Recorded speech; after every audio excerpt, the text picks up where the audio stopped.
I want a divorce. You can have a villa and 20 million. That's what my husband said when his first love came back into his life. So, I hid the fact that I was pregnant and cut all ties with him. 6 years later, I reappeared with 2 adorable children. The moment he found out another charming man was pursuing me, he wanted to claim me all over again. Pregnant with 2 children, I held the hospital report tightly in my hand, excitement bubbling in my rack. I couldn't wait to tell my husband, Evan Whitman. With a radiant smile, I walked confidently toward his office, but just as I was about to enter, his secretary, Sarah Terry, stepped in my way. Mrs. Whitman, Mr. Whitman is out playing golf with Mr. Lester, she said nervously. I frowned, suspicion prickling at me, but I just saw his car downstairs. Before she could respond, I heard a woman's laughter from behind the office door. My heart sank. Ignoring Sarah's protests, I pushed the door open. What I saw froze me in place. Evan was sitting on the couch with Arlene Hall, her head leaning against his shoulder. He had his arm around her, and she looked up with a sly smile. Evan, you're so funny, she cooed. Evan's face darkened as he snapped, who let you in?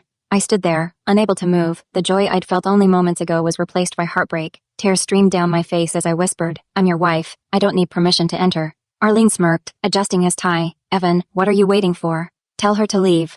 Evan's cold gaze pierced through me as he barked, get out. I trembled but stood my ground. You promised me you'd end things with her, I said, my voice cracking. Arlene picked up a stack of photos and threw them at me. The pictures showed me at a bar, talking to a man, my best friend's boyfriend. Do you think Evan wants a woman like you? Someone who manipulated his grandfather into forcing this marriage? Arlene sneered. Her words cut deeper than I thought possible. The truth hit me like a slap. Evan had only married me to please his dying grandfather. Our marriage was never about love.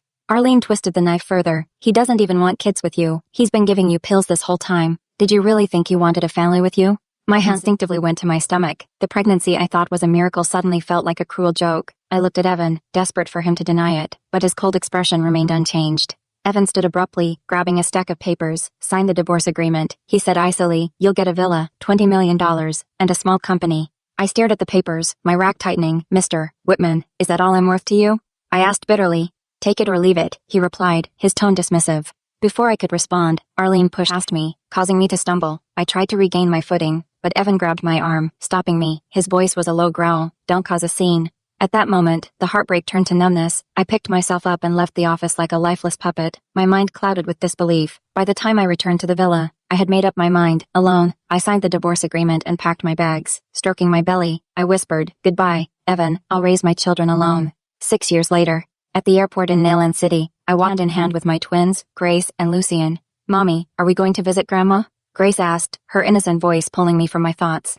I smiled softly, yes, sweetie, but just for a little while. Lucien, always mature beyond his years, adjusted his sunglasses. She's not our real grandma, he said matter-of-factly. Grace pouted, why isn't she our real grandma? Lucien sighed, because